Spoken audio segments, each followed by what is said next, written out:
কিতাবের পৃষ্ঠা ঘেটে এই তরিকায় জানাজা সহি হয় এই বিষয়টা আপনি না পান, তাহলে আমাদেরকে বলেন, আমরা দেখিয়ে দেই কোন কিতাবের কোন দলিলের ভিত্তিতে এইভাবে সহি হয়েছে। জানাজার নামাজ আমরা যেভাবে পড়েছি, পড়তেছি, পড়ে আসছি এবং পড়ে যাব, এটা সহি, 100% সহি। এটা রাসূল সাল্লাল্লাহু আলাইহি ওয়াসাল্লামের থেকে সাব্যস্ত, সাহাবায়ে কেরাম থেকে সাব্যস্ত, উম্মার উলামায়ে কেরামের আমল। ওসমান হাদিরও জানাজা পড়লো তার ভাই, আমি কিছু বলেছি? হ্যাঁ, দেখেন কি বলিনি, আমি জানাজা উপস্থিত ছিলাম, কিচ্ছু বলিনি। দুর্ভাগ্য, একজন আলেম হিসাবে এরকম করতে পারেন না। হতে পারে বাইতুল মোকাররমের ইমাম, তাতে কি যায় আসে? সে কি রাসূল নাকি? সে কি সাহাবী? যে আমাদের বাংলাদেশের একজন প্রবীণ রাজনীতিবিদ, 3 বারের প্রধানমন্ত্রী, বহু মানুষের প্রিয় ভাজন বেগম খালেদা জিয়া মারা গেলেন। তার জানাজা হলো।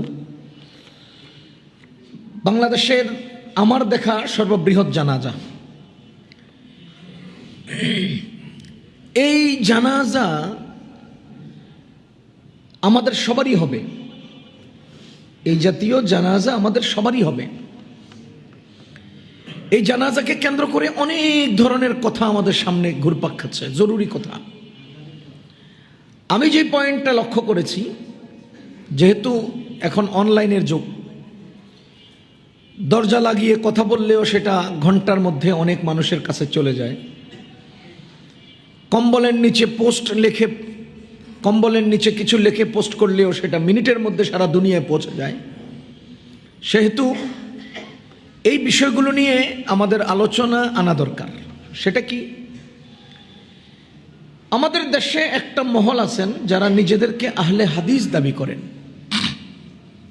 আহলে হাদিস, আমি আহলে হাদিসের প্রকৃত পরিচয় এবং বর্তমান আহলে হাদিস কারা, এটা নিয়ে আলাদা আলোচনা দরকার।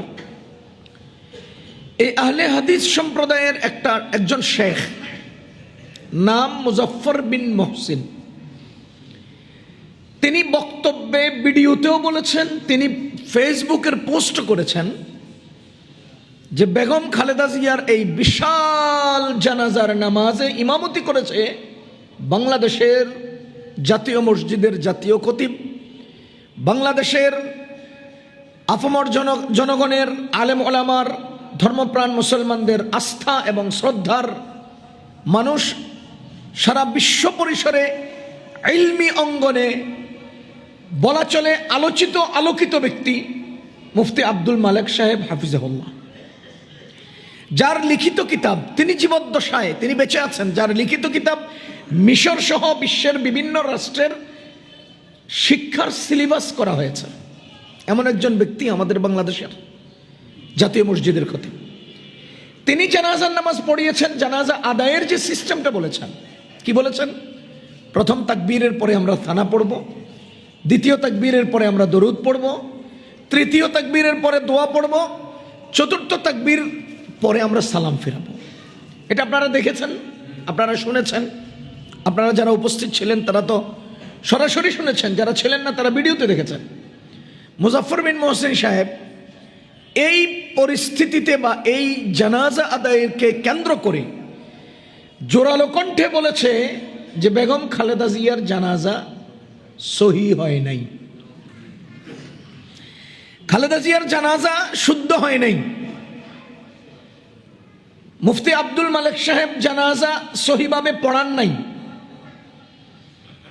এমন কি আব্দুল মালেক সাহেব বাংলাদেশের মুসলমানদের সাথে প্রতারণা করেছেন বা ধোঁকাবাজি করেছেন, এই টাইপের, বোকা বানিয়ে রেখেছেন, এই টাইপের বক্তব্য তার। এবার আপনি বলেন তো এই ব্যাপারে আমাদের কথা বলার দরকার হয় কিনা? হয় কিনা? জনগণ তাদের বক্তব্য শুনে যদি একজন বিভ্রান্ত হয়, আর আমি যদি দেখেও না দেখার ভান করে ভোট করে চলে যাই, তাহলে এ ব্যাপারে আমাকেও প্রশ্নবিদ্ধ করা হবে। সুতরাং আমি আমার দায়িত্ববোধ থেকে এই জনগণকে, মুসলিম উম্মাকে সচেতন করার স্বার্থে আমি আজকে এই প্রসঙ্গে আলোচনা করব নিয়ত করেছি। কেন আব্দুল মালেক সাহেবের জানাজা সহি হলো না? তার কারণ উল্লেখ করেছেন কি জানেন? তার কারণ উল্লেখ করেছেন যে আব্দুল মালেক সাহেব জানাজার নামাজে সূরা ফাতিহা পড়েন নাই। জানাজার নামাজে সূরা ফাতিহা পড়েন নাই, সুতরাং তার জানাজা হয়নি। আচ্ছা, আপনারা বলেন তো, আপনার জন্ম হয়েছে যেদিন, আপনার বুঝ হয়েছে যেদিন, আপনি জেনে শুনে আজকের এই দিন পর্যন্ত কত হাজার জানাজা পড়েছেন? কয় জানাজায় সূরা ফাতিহা পড়েছেন? একটাও না।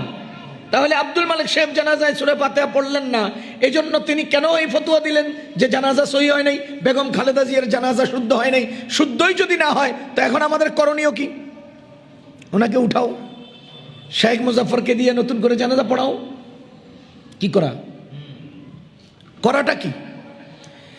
এইভাবে যদি খালেদা জিয়ার জানাজা সহি না হয় তো খালেদা জিয়ার আব্বারটাও হয় নাই, খালেদা জিয়ার স্বামীরটাও হয় নাই, খালেদা জিয়ার ছেলেরটাও হয় নাই। তো সবারগুলো কি করো? শুদ্ধ করো। কথা বুঝবেন, ইসলাম বুঝা, জনগণের প্রয়োজন উপলব্ধি করা, সেই অনুপাতে মাসআলা বর্ণনা দেওয়া, এটা ইসলামের গুরুত্বপূর্ণ দায়িত্ব। আমি যে ইমামতি করছি, আমার এই ইমামতির পেছনে আমার কতগুলো বিষয় লক্ষ্য করে ইমামতি করতে হয়। আমি একটা মাসআলা উদাহরণ দিই, আপনি বুঝবেন। এখানে ওলামায়ে কেরাম আছেন, ওলামায়ে কেরাম আমার এই মাসআলাকে সমর্থন করবেন, তার কিতাবের সাথে মিলাবেন। আর আপনারা যারা আছেন, আপনারা হয়তো কখনোই আমার এই কথাগুলো শুনেন নাই। এখন যেটা আমি বলবো সেটা হলো, আমরা নামাজে যদি ভুলক্রমে ওয়াজিব ছুটে যায়, নামাজে ভুলক্রমে ওয়াজিব যদি ছুটে যায়, আমরা কি করি? সওসিজদা দেই। ইমাম সাহেব যদি ভুলটা করেন তাহলে সওসিজদা ইমামের উপরে ওয়াজিব হলে সকল মুসল্লিগণের উপরে ওয়াজিব হয়। প্রশ্ন হলো, ইমাম সাহেব সওসিজদা কখন দিবেন? আমরা সওসিজদা কখন দেব? সাহু সেজদার সাথে মাত্র দুইটা আমল যুক্ত, একটা হলো দুইটা সেজদা আর তাশাহুদ। ভালো করে বুঝেন, সাহু সেজদা, তাশাহুদ এবং দুই সেজদা, এতটুকু। তাশাহুদ এবং দুই সেজদা, এটা যদি সাহু সেজদার অংশ হয়, আমরা সাহু সেজদা দেই কখন? মাসআলাটা সহজ করি। আখেরি বৈঠকে আমি তাশাহুদ পড়ি, দরুদ শরীফ পড়ি, দোয়া মাসুরা পড়ি কিনা? এরপরে আমি সালাম ফিরাবো, একদিকে দুই সেজদা দেব, এরপরে আমি তাশাহুদ পড়ে আবার দুই দিকে সালাম ফিরাবো। এটা হলো সাজদার নিয়ম। আখের মানে নামাজের পূর্ণ প্যাকেজ শেষ করার পর সাজদা দুটো দিয়ে তাশাহুদ পড়ে দুই দিকে সালাম ফিরিয়ে নামাজ শেষ করব। এটা হলো সাজদার নিয়ম। আপনারা কি আমার কথা বুঝতেছেন? আমি ইমাম, 500 মুসল্লি আমার পেছনে। এখন আমি যদি আখেরি বৈঠকে তাশাহুদ পড়ি, দরুদ শরীফ পড়ি, দোয়া মাসুরা পড়ি, সময় কম লাগবে না লম্বা? আমি লম্বা সময়ের পর যদি একদিকে সালাম ফেরাই, পেছনের 500 লোক অপেক্ষায় থাকবে, আমি দ্বিতীয় দিকে সালাম ফেরাবো। এজন্য আমি ইমামকে, আমার মুরব্বী, আমাদের যে সকল মুজতাহিদ ইমামগণ ছিলেন তারা বলে দিয়েছেন, দেখো তোমার নিয়ম ছিল তাশাহুদ, দরুদ, দোয়া মাসুরা শেষ করে তারপরে একদিকে সালাম ফিরিয়ে এরপরে তুমি দুই সেজদা দিয়ে সাজদা দিবা, এরপরে তাশাহুদ পড়ে দুই দিকে সালাম ফিরাবা। এই ছিল তোমার নিয়ম। কিন্তু তুমি এই নিয়ম ফলো করতে গেলে পেছনের 500 লোকের নামাজের মধ্যে ব্যাঘাত তৈরি হবে। কি হবে? তারা একদিকে সালাম ফিরিয়ে দ্বিতীয় দিকে সালাম ফেরানোর অপেক্ষা করবে, অথবা ফিরিয়েও ফেলতে পারে। সুতরাং তুমি কি করবা? শুধু তাশাহুদ পড়ে একদিকে সালাম ফেরাও, এরপরে তুমি সাজদা দুটো দিয়ে দাও। তো পেছনের সকল মুসল্লিগণ উপলব্ধি করবে সময় তো কম লেগেছে, না আজকে মনে হয় হুজুরের কিছু সাজদার দিকে যাচ্ছে। এজন্য যেহেতু তাশাহুদের সময় কম লেগেছে, একদিকে সালাম ফেরানো হয়ে গেছে, তার মানে মুসল্লি সেকেন্ড দিকে সালাম ফেরানোর অপেক্ষা করবে না, সেজদায় যাওয়ার অপেক্ষা করবে। এজন্য আমাকে দায়িত্ব দিয়েছে কি, যে তুমি তাশাহুদ শেষ করে সালাম ফিরিয়ে সৌসিজদা দাও, এরপরে দরুদ শরীফ দোয়া মাসুরা শেষ করে নামাজ শেষ করো। কেন? আমার জন্য না, মুসল্লিদের জন্য। তাহলে আমি আমার যে সহি নিয়ম ছিল, সহি নিয়ম মানি যেটা কমন নিয়ম ছিল সেটাকে বাদ দিয়ে উম্মার প্রয়োজনে আমি কি করলাম? নিয়ম উম্মার প্রয়োজনে চেঞ্জ করলাম। এটার নাম ফিকহ, এটার নাম ইসলামের সহি বুঝ। আরেকটা উদাহরণ দেই। বলেন তো, নামাজের সময় হলে সাথে সাথে বান্দা নামাজ পড়বে, এটাই তো বান্দার তাকাজা। নামাজের সময় হওয়ার সাথে সাথে বান্দা নামাজ পড়বে, এটাই তো আল্লাহর তাকাজা, এটাই তো আল্লাহর দাবি, আল্লাহর হক। কি বলেন? এবার আপনারা বলেন তো, ফজরের নামাজে যদি নামাজের সাথে সাথে আমরা জামাত করি তাহলে কি মুসল্লি পাওয়া যাবে? বিলম্ব করলে জামাতে মুসল্লি পাওয়া যাবে। এখন আমি কি নামাজের টাইমের সাথে সাথে জামাত পড়বো, নাকি আমি মুসল্লি জামাতে বৃদ্ধি করার জন্য টাইম লেট করব? সুতরাং আমি নামাজের টাইম লেট করতেছি, এটা কেন? এটা আল্লাহর হকের জন্য না বান্দার হকের জন্য? বান্দার হকের জন্য।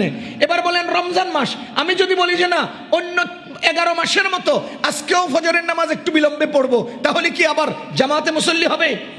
তাহলে রমজান মাসে আমরা আউয়াল ওয়াক্তে নামাজ পড়ি মুসল্লির প্রয়োজনে, রমজানের বাহিরে আমরা বিলম্বে নামাজ পড়ি মুসল্লির প্রয়োজনে। সুতরাং এই 14-15 লক্ষ মানুষ অথবা যে পরিমাণ মানুষের জানাজা আদায় হয়েছে, এত বিশাল বিস্তৃত জানাজা সহি শুদ্ধ হয়েছে কিনা এটার তাহকিক না করে শুদ্ধ হয় নাই ফতোয়া দিয়ে পুরো দেশে বিভ্রান্তি ছড়ালেন কেন? এত বিশাল এই জানাজার নামাজ সহি হওয়ার পরেও, বাইতুল মুকাররমের খতিব সাহেব জানাজা পড়ানোর পরে, লক্ষ লক্ষ উলামায়ে কেরাম তার পেছনে ইক্তেদা করার পরে, লাখ লাখ মানুষ তার পেছনে জানাজা সহি শুদ্ধভাবে আদায় করার পরে, আপনি কোন গর্ধব এই দেশের মধ্যে ফতোয়া দিয়ে ফিতনা তৈরি করতেছেন কেন?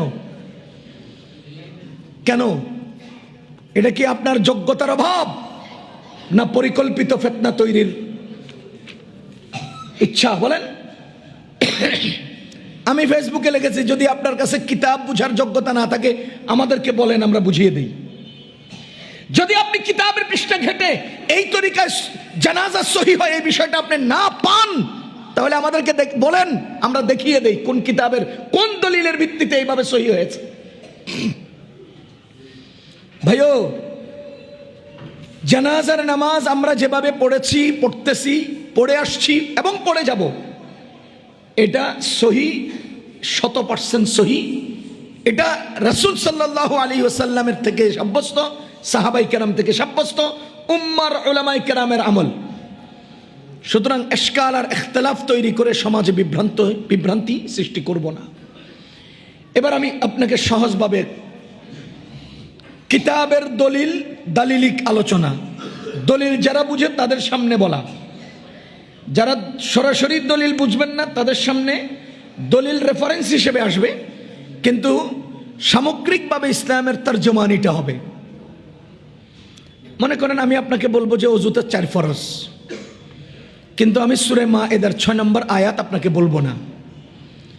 4 ফরজ সাব্যস্ত হয়েছে কোন দলিলে সেটা আমি আপনাকে বলবো না। এটা বলবো কাদেরকে? যারা ওই আয়াত বুঝতে পারেন। আপনাকে আমি কি বলবো?